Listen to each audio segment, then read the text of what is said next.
Hello, I'm Monsignor Charles Minor. I'm Father Joe Glass. Welcome to our second edition of Reel to Reel from the Holy Land. It was exciting to wish you a happy Easter last week from Jerusalem, and it's even more so tonight, for there's so much more to tell you. Yes, last week we set the stage on the background of the spirit and struggle in Jerusalem. This week we'd like to take a special look at the city through the eyes of three special people: an American Christian brother, a French sister at St. Vincent's Hospice, and a person I know is very dear to you, Monsignor. Very dear indeed. I met Mrs. Risik, who is a Greek Catholic Arab woman who does so much with her baby clinic. Wait till you meet Mrs. Risik and her babies. Among this rocky terrain, adorned with scattered olive trees and grazing livestock, lies the intriguing ancient city of Jerusalem. Surrounded by a wall of stone, the holy city, the place where Jesus suffered, died, and was buried, is now a montage of overburdened people shuffling about, selling their goods in a marketplace madhouse. Refugees to their lost country of Palestine, this population of Arabs, both Muslim and Christian, have little left but faith and the determination to survive in a country filled with political unrest.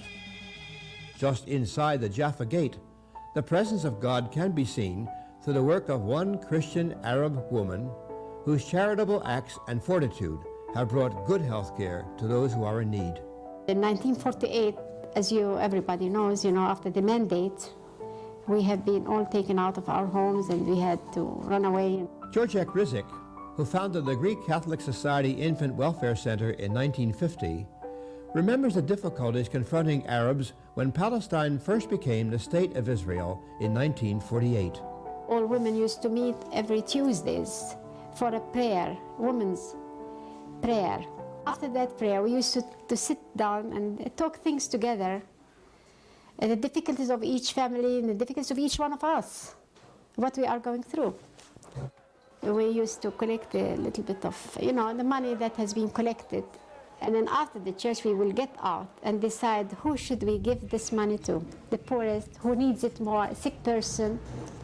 Time passed. And we used to go and see the poor families. We used to go and see the sick people. We used to go and see these. It was really a tragedy.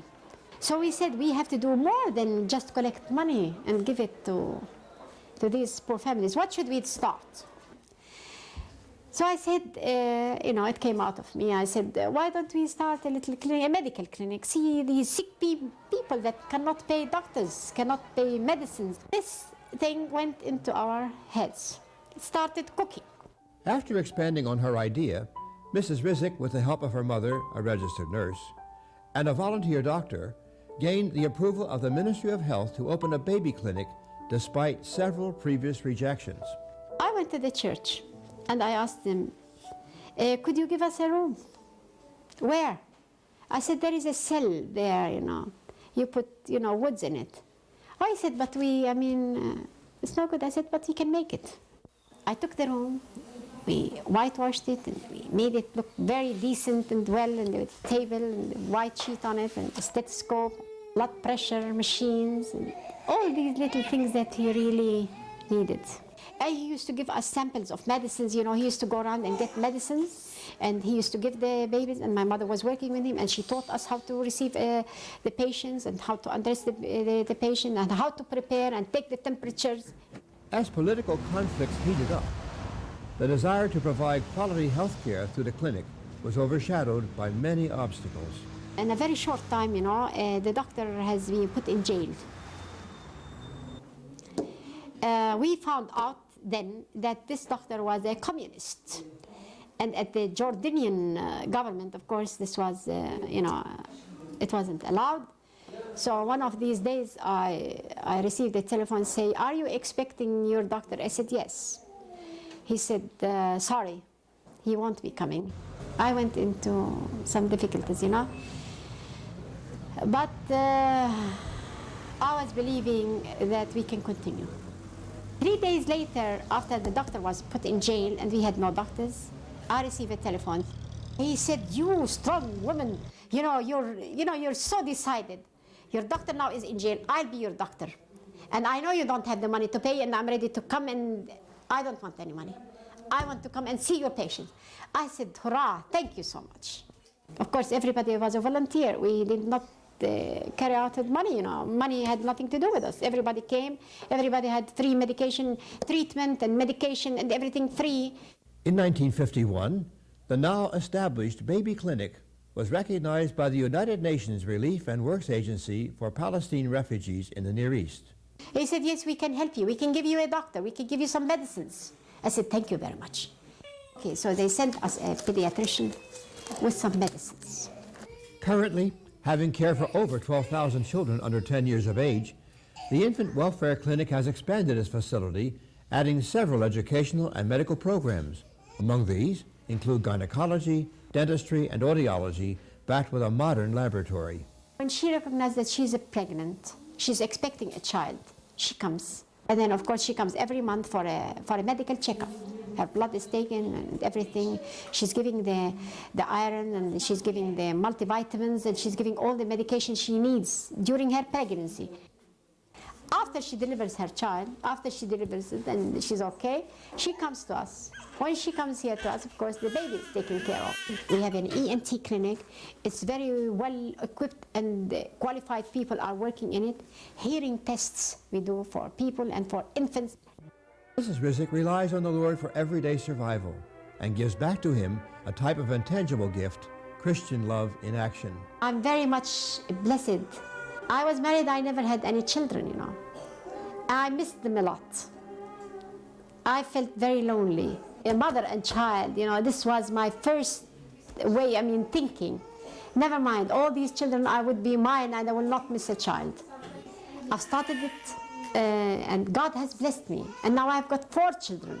I have started this place, and I will keep working until the end of my life. For those of us who are nestled securely in our warm homes and are free to work, play, and worship how we choose, think about Mrs. Risik. I will tell your mothers, bless them, and they should really be so happy to know that they are living in peace.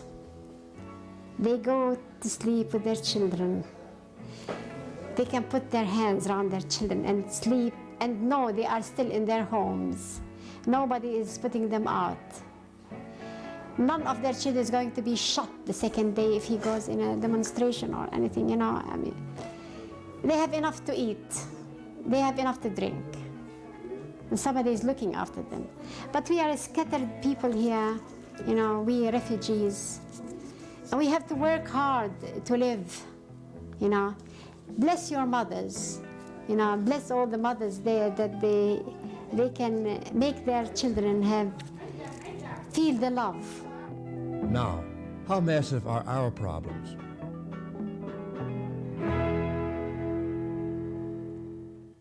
That is no attempt to minimize your problems or difficulties, but sympathy means to suffer with. And we believe that when you see Mrs. Risik and know what she's done, you'll learn to love one another more. There's a lot more love coming your way from the Holy Land. Stay with us.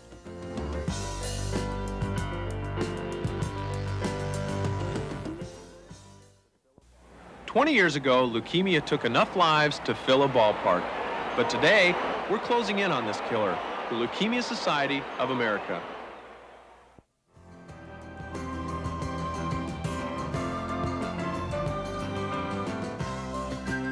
I certainly enjoyed meeting Mrs. Risik through your eyes, Monsignor, and now I'd like to introduce you to a group of women that I had the privilege of meeting, the Daughters of Charity. They've gathered from all over the world, but they're united in the language they speak, the language of love. Jerusalem, a city whose modern-day landscape still reflects its rich biblical history.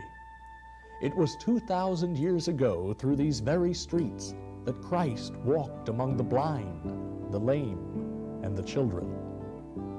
Today, just outside the old city's Jaffa Gate is St. Vincent's Hospice, a fortress-like building where the Daughters of Charity follow in the footsteps of Jesus as they care for the elderly, handicapped, and orphaned. Although the 16 sisters at St. Vincent's Hospice come from all corners of the world, South America, France, Hungary, Lebanon, for more than 100 years, they've spoken the universal language of love to those otherwise forgotten. French-born director of the hospice, Sister Agnes Bourdon, tells their story as translated by Sister Anne Suave. The first sisters arrived here in 1886, 4 sisters. In the beginning, it wasn't so much that there was a need that was seen here, it was just that the community was looking into the possibility of having a work or the works in the Holy Land. But it wasn't long before their vocation in the Holy Land became apparent. First thing they saw was there was a leper colony close to the old city, and the sisters actually did set up a clinic to take care of the lepers. During this time, they also did some visiting of the sick in their homes, and they also had abandoned children that were being left at the door. And this is one of the works that is carried on up to today. Some of the children are abandoned, but not the majority. The majority have their parents. It's what we would call social cases, if you want, broken homes. Families that have so many children they really can't care for them. The father is not present in the house, or sick, or in prison. C'est l'enfant en danger et l'enfant de la rue. The children, they call children in danger of staying in their families, and children in the street children. Part of the children are sent by the social welfare department.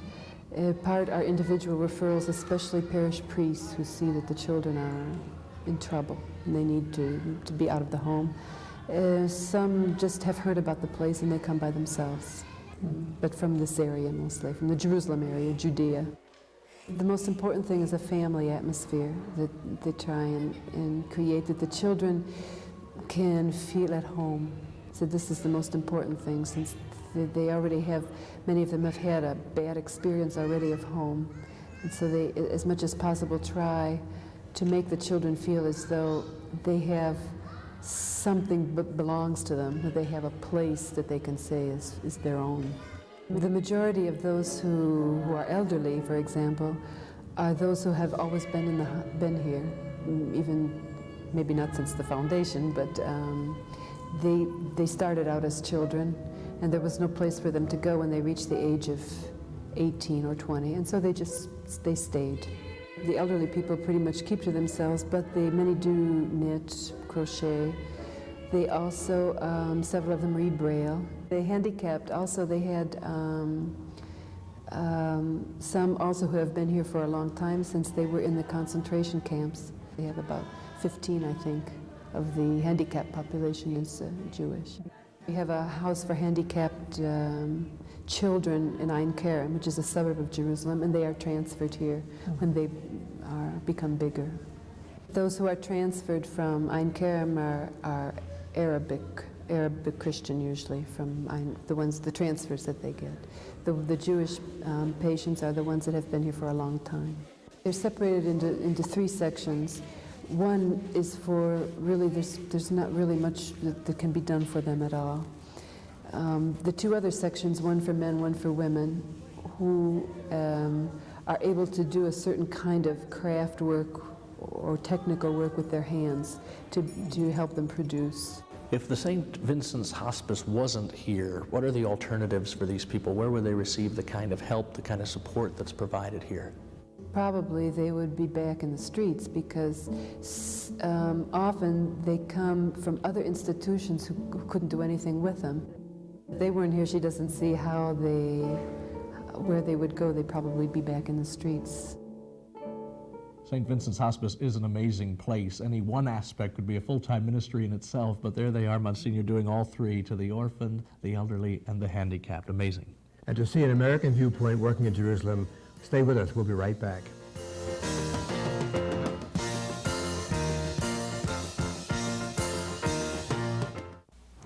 A long time ago, I had an abortion. At the time, I thought it was the only answer, the only solution. Then I woke up one morning with this incredible emptiness, and I started to cry, and I couldn't stop. You see, I never really dealt with the reality of my loss. Project Rachel helped me to realize God's love for me and allowed me to find forgiveness in His church and in myself. If you need help, call Project Rachel at 609-546-8945.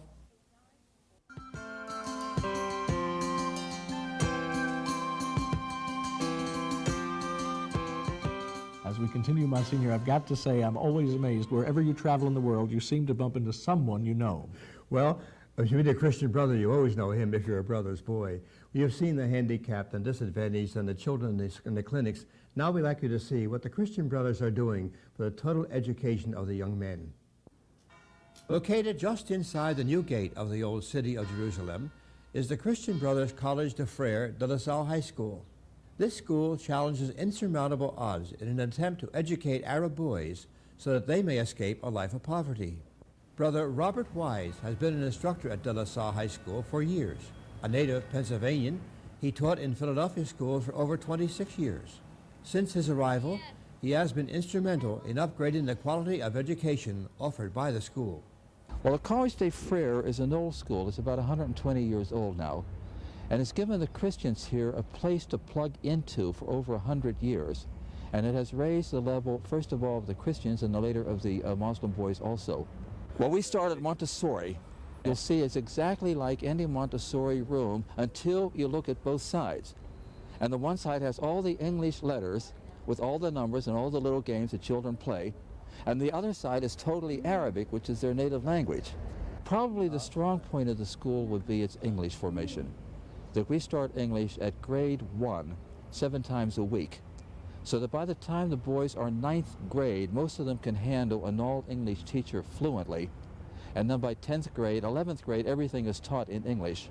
So it becomes a second language for them. It's the money language. Almost all of the parents of the boys are in some way related to tourism. The boys themselves are expected from the time they're 4 years old to go out, as you've seen them here on the streets. Mr., do you want to buy this? Mr., do you want to buy that? And the language is English. They have to relate to the English speaking, and most especially the American tourist is a source of income for almost all the parents. Where the school, we have 1,100 boys between here and another building. It's all boys. Co-ed would not work in the Muslim area. We start them at the elementary. We go up through grade 12. Half of them are Muslim boys, half of them are Christians. And of the Christians, the great majority are of the Greek Orthodox rite, and then the Latin Christians are a very poor second. This is simply the composition of Christians through here and the composition of the world. We have never had any difficulty between the groups. Now, boys will always go by groups. You could not walk around and say, this boy is Muslim, this boy is Christian. The vision of the Muslim looking like he's going to pull a knife out of his mouth and stab you, or that the Christian looks like he's going to fit on a holy card. No, you just can't tell the difference. Now, at religion, the boys will zipper. The Christian boys in any class will go to a Christian teacher, either a brother or a trained lay teacher, and the Muslim boys go to a man who has his PhD in Quranic studies. So they will get a very good course in their Muslim faith. Admission to the school is a fairly open policy. Any family can apply. We give a sort of a test trying to get the brighter boys, but make no difference as to whether they're Christian or Muslim. But there is a difficulty. Once you get the first boy, you have the family. The father brings in the little one, then the next year he brings in the second one, and then the third year he brings one over to the sister school, and the fourth year he brings one here. But if you bring the first one in, it means that you are going to take 5 or 6 of the children over the next several years. Tuition is low. In American dollars, it's about $600 per boy. But the father brings in children number 3, and he says, you know I can pay nothing, but surely you do not want little Ishmael to be separated from his brother. After a while, it just becomes ridiculous. It's a major problem. We always run at a deficit. And then, of course, with this present strike, it's simply, the problem is horrendous. But the school runs at a great deficit, and there's really nothing we can do about it. The Vatican gives us some support, and then the Friends of the Christian Brothers simply help with the rest of it. Somehow the deficit's made up each year, but for the principal, it's a very real headache. But the children in general are not turned away because of their poor. Brother Wise has his own way of fighting financial restrictions. I've been extremely fortunate in getting equipment.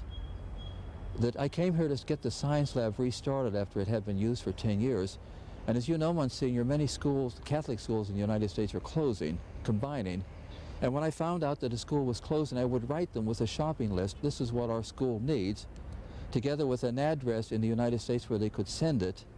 And then we've got, maybe $20,000 worth of science equipment donated from Catholic schools that were closing. Then I've approached American foundations all the way to set up the computer program and have received very much help from them. The computer program. Another way Brother Robert has updated the school's education. We start at 7th grade, and then we go through grades 8th, 9th, and 10th, and probably cover everything that should be covered in a course what is called the basic language. We give them a short course in bookkeeping as part of it. We make sure that every boy learns to typewrite. Now, example, the typewriters at a school in Chicago, the school went into all electric typewriters. They sent us all their mechanical typewriters. So we have a course now in typing required of every student in 8th and 10th grade, so that all of our graduates now will leave able to type both in a mechanical and electric. My relations here with the customs has been very helpful. It's been slow, but the customs department here has been extremely helpful as we brought in the computers, the science equipment. I don't think we've ever paid any customs on any of it. It's been a matter of slowly negotiating, but they have tried to their best to help the school. But the education the student receives is not necessarily designed to provide a better life in Israel. You have to realize one thing, the boys who are Arabs have very little future in the Israeli world. This is unfortunate. It is difficult to get anything but a menial job. If the boys in addition are Christians, in many places they are looked upon as traitors to the Islamic world. The result is the majority of our boys, and most especially the Christian boys, leave the country at graduation. Roughly 1/2 of our graduates will have left the country within a month of graduation. They will go down to the visa office and they will swear on the Quran or the Bible, whatever, do you intend to come back? And of course, yes, I do. Now the visa officer has so many visas to give. He wants to give it to the best boys, and in his mind he says, will this boy be a taxpayer or a tax gatherer? Now the boy who can come down and speak English fluently and he has good marks and he has a friend in the United States or a relative in the United States, he's all set.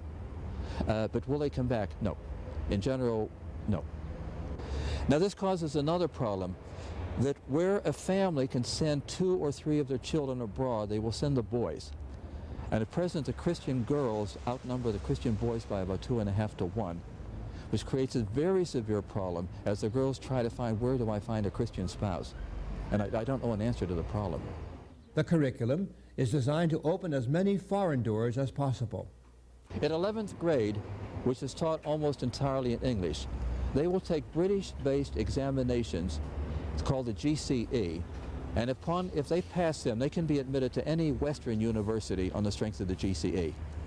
Then in 12th grade, everything is taught again in Arabic, and they take Arabic exams called the Tajihi, which admits them to any university in the Arabic world, and also qualifies them for a professional license should they wish to return to Jerusalem and practice.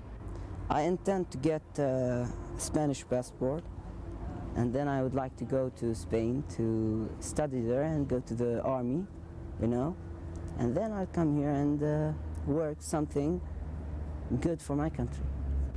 Maybe I go to La Salle University in Philadelphia. You think so? Yeah, maybe. I hope Brother Robert, he's trying to help me. I think he wrote a letter for the principal. I have been rather helpful in getting American scholarships for several, but the number of scholarships is never equal to the number of students. Now, where I say I've been helpful, I have not got a scholarship for a boy. He must get that himself. But to coach the boy how to prepare for an interview with an American person, to put him in touch with someone who might be interested in his specialty, I've been able to help some of them. This emigration of Christian Arabs has an even darker side. Well, if the Christians are gone, there will be no institutions, kids will be gone. Bad, it will be very bad. Well, the Christians are a minority, but within the charities, the social work in the Arab world, they control it. Just behind us is a school here, a hospital for the dying, run by sisters. Right over here is a hospital for Muslim girls. Right beside that is a hospice for the very, very aged. Without the Christian presence who takes care of the hospitals, the homes for the dying, the homes for the blind, the homes for the deaf, the whole social fabric would be in great difficulty. It wouldn't collapse, but it would be in very, very great difficulty. Small as the Christians are, they do contribute a great deal to the social work of the West Bank and of Jerusalem. But this entire scenario is on hold due to the political unrest in the country. Well, to describe the strike, The schools here have been closed for the last almost 3 months now. The West Bank schools were closed. We have to close because otherwise we would be regarded as traitors. The problem is we don't know what we're going to do. We've never been anything like this. We're very concerned. We're very, very concerned. With the boys, obviously, we do not want to repeat a year. We do not want to repeat a half year. We cannot change the date of the GCE. That's settled. We simply don't know what we're going to do. I don't know. There's no school. Some boys think it is good, but we are losing, you know, we are losing our education, and we don't want to repeat this year. But, you know, in Jerusalem, it is, some people, most of the people are afraid, because when Arabs go to Jews, they may be afraid, and the Jews come here, they're afraid. So the situation is bad. Yeah. Well, Brother Robert comes and gives us a lesson, me and my brother, until 2 hours. And then I have a microscope. I borrowed one, and I have a computer. I learn on them.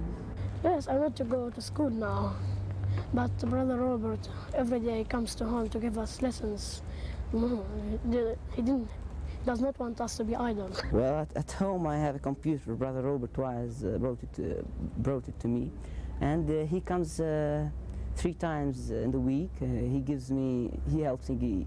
He gives me lessons in computers. He brings me microscopes. I enjoy him, and I enjoy his company. If the boys come back tomorrow, we probably would go into possibly a longer school day. Now, our school runs on Monday, Tuesday, Wednesday, Thursday. Friday is the Muslim holiday, therefore a school holiday. Then everybody comes back to school on Saturday. Then we are free on Sunday. Now, it's possible we would have school on the Fridays. Also, anything like an Easter vacation would be shortened, and obviously we're going to go overtime in June. Somehow we're going to have to make it up, but at this minute I can't tell you where, because we don't know when we're going to start. For the Christian brothers, education is broadening horizons, and that's what they do. They do it best. Our priests in the diocese are broadening their horizons by continuing their education to study scriptures in the Holy Lands. We'll talk to them next week.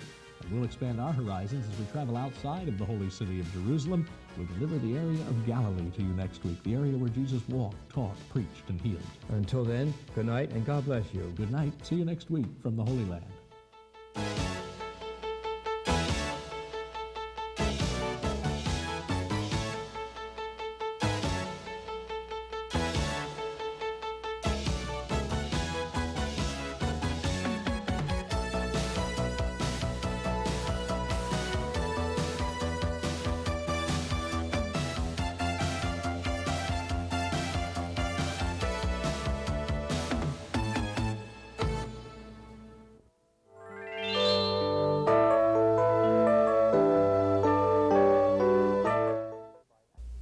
Travel arrangements for reel-to-reel by Atkinson and Mullen Travel of Media, PA. Phone area 215-565-7070. Are you 18 to 35, single or married? Then mark off this Saturday. That's the night when our young adult prayer group meets at St. Charles Seminary from 7 to 9 p.m. We've been meeting together for 4 years now, and the numbers keep growing. That's the Spirit's power. So get in on the action of the Spirit in your life. Soon you'll be inviting others to come. See you this Saturday at St. Charles Seminary at 7 p.m. Need directions? Call 215-668-HOPE.